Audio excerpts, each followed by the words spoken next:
میر رضا case میں اہم پیش رفت، تفتیشی ٹیم نے تاجر کی موبائل سم حاصل کر لی۔ تفتیشی حکام کے مطابق بائیو میٹرک اور تمام ضروری دستاویزی کارروائی کی تکمیل کے بعد یہ سم میر رضا کی والدہ کے نام پر منتقل کر کے جاری کر دی گئی ہے۔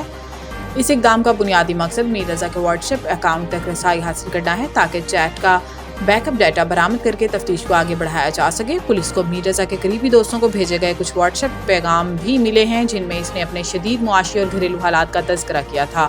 اس کے علاوہ پولیس نے جائے وقوع کے قریب واقع ایک رہائشی عمارت کے سیکیورٹی گارڈ کے ساتھ ساتھ قریبی مسجد کے پیش امام، مؤذن اور کمیٹی کے ارکان کے بیانات بھی قلم بند کر لیے ہیں۔ پولیس کے مطابق میر رضا نے 27 جولائی کی شام 5:45 بجے کے قریب شارع فیصل پر ایک شخص سے ملاقات کر کے 70 سے 80 لاکھ روپے کی سرمایہ کاری پر بات کی۔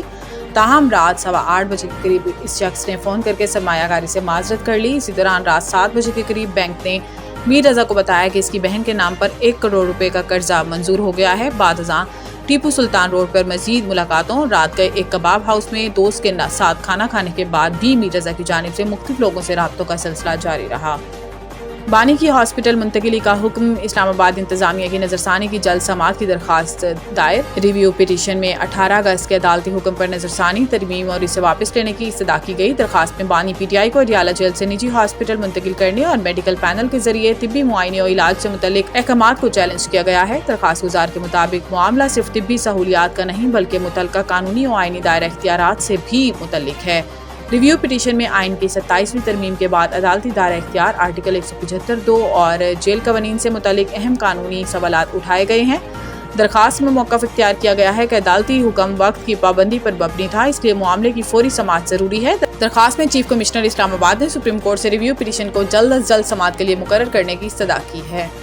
جماعت اسلامی کا 12 ربیع الاول کے بعد ملک کی ہڑتال کا اعلان۔ لاہور میں پریس کانفرنس کرتے ہوئے حافظ نعیم الرحمان کا کہنا تھا کہ ہماری جدوجہد بہترین انداز میں آگے بڑھ رہی ہے، حکومت کو پیٹرولیم مصنوعات کی قیمتوں میں کمی کرنا پڑے گی۔ انہوں نے کہا کہ آٹا مافیا اور چینی مافیا کی موجودگی میں ملک ترقی نہیں کر سکتا۔ عوام نکل کر ہماری جدوجہد کا حصہ بنے۔ کسانوں کو سستی کھاد نہیں مل رہی، ہمارے پیسوں سے سرکاری افسران بڑی بڑی گاڑیاں چلاتے ہیں۔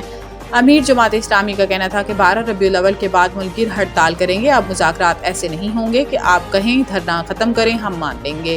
دھرنا تب ختم ہوگا جب حکومت ہمارے مطالبات عملی طور پر مانے گی۔ حافظ نعیم الرحمان نے مزید کہا کہ لیوی کا بھتہ ٹیکس کسی صورت نہیں ہونا چاہیے، حکومت کو پیٹرول کی قیمتیں کم کرنا پڑیں گی۔ اگر ہمارے مطالبات نہ مانے گئے تو اسلام آباد کی طرف بھی مارچ کریں گے، یہ ہمیں روک نہیں سکیں گے، ہمارا کوئی کارکن قربانی سے دریغ نہیں کرے گا۔ امریکی جج نے پاکستان سمیت 75 ممالک پر امیگریشن ویزا پابندی ختم کر دی۔ یہ فیصلہ صدر ڈونلڈ ٹرمپ کی امیگریشن پالیسیوں کے لیے ایک دھچکا قرار دیا جا رہا ہے۔ جنوبی ضلع نیو یارک کی عدالت میں جاری کیے گئے فیصلے میں جج جینٹ ورگاس نے اس پالیسی کو قانون کے منافی قرار دیتے ہوئے کہا کہ وزیر خارجہ مارکو روبیو نے اسے نافذ کرتے ہوئے اپنے قانونی اختیارات سے تجاوز کیا۔ جنوری میں نافذ ہونے والی اس پالیسی کے تحت 75 ممالک کے شہریوں کے امیگرینٹ ویزوں کی درخواستوں پر کارروائی معطل کر دی گئی تھی۔ ان ممالک میں پاکستان، افغانستان، برازیل، مصر، Iran, Iraq, Nigeria, Somalia, Thailand اور یمن بھی شامل تھے۔ اس وقت امریکی محکمہ خارجہ نے کہا تھا کہ یہ فیصلہ اس بات کو یقینی بنانے کے لیے کیا گیا ہے کہ زیادہ خطرے والے ممالک سے آنے والے تارکین وطن امریکہ میں فلاحی مراعات کا غیر قانونی استعمال نہ کریں یا عوامی وسائل پر بوجھ نہ بنیں۔ فیصلے کے تحت صرف اس پالیسی کی بنیاد پر مسترد کیے گئے ویزوں کے تمام فیصلے کالعدم قرار دے دیے گئے ہیں۔ لارڈز ٹیسٹ کے لیے پاکستان ٹیم میں تبدیلیوں کا امکان، بابر اعظم کی واپسی متوقع۔ ذرائع کے مطابق سیریز کا دوسرا ٹیسٹ 27 اگست سے لارڈز میں شروع ہوگا۔ لندن پہنچنے کے بعد کنڈیشنز کو مد نظر رکھتے ہوئے پلئنگ 11 کو حتمی شکل دی جائے گی۔ ذرائع کا کہنا ہے کہ مینجمنٹ بابر اعظم کی واپسی کے لیے پوری امید ہے، جو انگلی کی انجری کے باعث پہلا ٹیسٹ نہیں کھیل سکے تھے، جبکہ بابر اعظم کی واپسی کی صورت میں اذان اویس کو ڈراپ کیے جانے کا امکان ہے۔